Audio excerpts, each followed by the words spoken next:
Hello दोस्तों, video शुरू करने से पहले आप सबसे रिक्वेस्ट है कि प्लीज़ वीडियो को लाइक शेयर सब्सक्राइब कमेंट से ज़रूर करें और आइकन बेल को ज़रूर दबाएं। द्रौपदी का जन्म कैसे हुआ और पांडव स्वयंवर में ब्राह्मण के वेश में क्यों गए? पौराणिक कथा के अनुसार उस समय पांचाल देश का राजा द्रौपद था। पांडव भी पांचाल देश में रहते थे। द्रौपद की कोई संतान नहीं थी। तब उसने ब्राह्मणों और ऋषियों को बुलाया और संतान प्राप्ति यज्ञ किया। तभी आकाशवाणी हुई कि महाराज द्रुपद, इस यज्ञ से तुम्हें एक महाशक्तिशाली पुत्र प्राप्त होगा जो तुम्हारे कुल को आगे बढ़ाएगा और अपने राज्य की रक्षा करेगा। उस यज्ञ से रथ सहित एक वीर योद्धा उत्पन्न हुआ जिसके हाथों द्रुपद के शत्रुओं का भी नाश होगा और गुरु द्रोणाचार्य का भी वध होगा। उसका नाम धृष्टद्युम्न होगा। दूसरी भविष्यवाणी हुई कि इस यज्ञ से एक सुंदर कन्या भी उत्पन्न होगी जो पूर्व में 5 इंद्रों की इंद्राणी रह चुकी है। ये अधर्म के नाश के लिए उत्पन्न हुई है। ये जहाँ भी अधर्म होगा उस अधर्म का नाश करने में सहयोगी बनेगी। इसका नाम होगा द्रौपदी। कुछ दिन बाद महाराज द्रुपद ने अपनी पुत्री का स्वयंवर रचाया। 16 जिलों के राजाओं और राजकुमारों को निमंत्रण भेजा और भगवान श्री कृष्ण और बलराम को भी आमंत्रित किया। उसी दौरान पांडव भी पांचाल राज्य में थे। सुनकर पांडव भी स्वयंवर में ब्राह्मणों के वेश में आ गए। राजा द्रौपद ने सबका स्वागत किया। हस्तिनापुर से दुर्योधन, शकुनी, दुर्योधन का मित्र कर्ण, अवध नरेश, जरासंध, शिशुपाल, अन्य कई राजा थे। राजकुमारी द्रौपदी भी स्वयंवर में आ गई। तभी युधिष्ठिर ने कहा कि यही कृष्ण हैं जिनकी पूजा हमारी माता करती रहती है। युधिष्ठिर ने कहा कि उन्हें मन ही मन प्रणाम करो। तभी नकुल ने कहा कि हम मन ही मन करेंगे तो वे सुन लेंगे। युधिष्ठिर ने कहा हाँ, क्यों नहीं। तब उन्होंने प्रणाम किया। श्री कृष्ण ने उन्हें आशीर्वाद दिया। उन्हें विश्वास हो गया। तब श्री कृष्ण ने अर्जुन को पूर्व जन्म की याद दिलाई जब वो नर नारायण रूप में एक साथ तपस्या कर रहे थे। फिर अर्जुन ने उन्हें प्रणाम किया। तब द्रौपद ने कहा कि मैंने अपनी पुत्री का स्वयंवर रखा है जिनके लिए मेरा पुत्र धृष्टद्युम्न शर्तें बताएगा।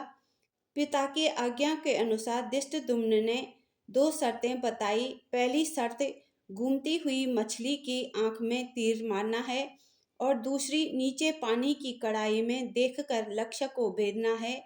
5 लक्ष्य भेदी बाण रखे हैं। जो भी इस मछली की आंख पे लक्ष्य भेदी बाण मारेगा उसी के साथ राजकुमारी द्रौपदी का स्वयंवर होगा। स्वयंवर शुरू हो गया। पहले राजकुमार दुर्योधन चले गए लेकिन धनुष को बांध न सके। एक एक करके सारे कौरव चले गए। किसी ने ढंग से धनुष को उठाया तक नहीं। तब कर्ण गए। दुर्योधन का मित्र भी था और अंग देश का राजा भी था, महान धनुर्धर।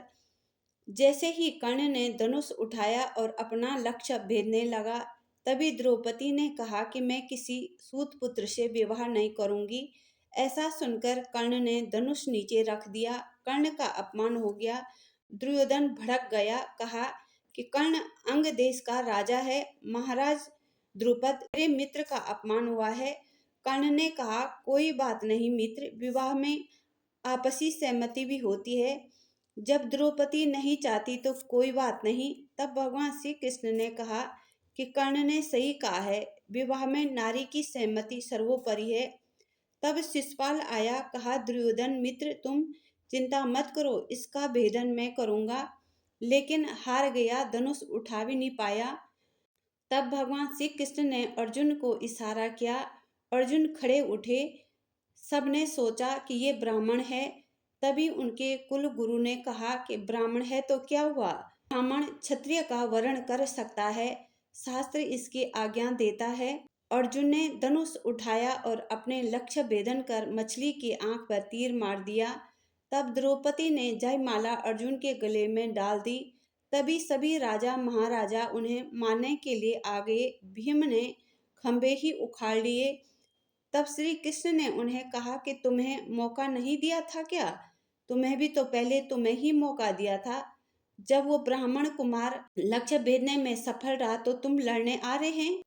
तब तीनों पांडव चले गए और युधिष्ठिर ने और कहा कि तुम अर्जुन की रक्षा के लिए यहाँ रहो।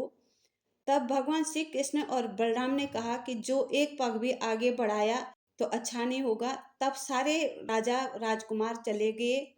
तब अर्जुन और द्रौपदी को आशीर्वाद दिया। तब श्री कृष्ण ने कहा कि आज से तुम मेरी बहन हो। मैं वचन देता हूँ कि जहाँ पे भी तुम्हें मेरी जरूरत पड़ेगी तुम मुझे याद कर लेना। द्रौपदी ने कहा कि खाली वचन दे रहे हो या निभाओगी भी? मैं हर जगह जहाँ भी तुम चाहोगी वहाँ मैं तुम्हारी रक्षा के लिए आऊँगा। अर्जुन और द्रौपदी वहां से चले गए। तब द्रौपद परेशान हो गया। द्रौपद ने अपने पुत्र धृष्टद्युम्न को कहा कि इनके गोत्र कुल कहाँ रहते हैं, क्या रहते हैं, ये सब पता लगाओ, मुझे अपनी पुत्री की चिंता हो रही है।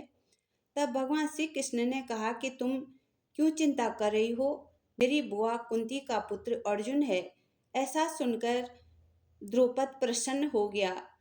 इस प्रकार अर्जुन ने स्वयंवर में द्रौपदी का वरण किया है।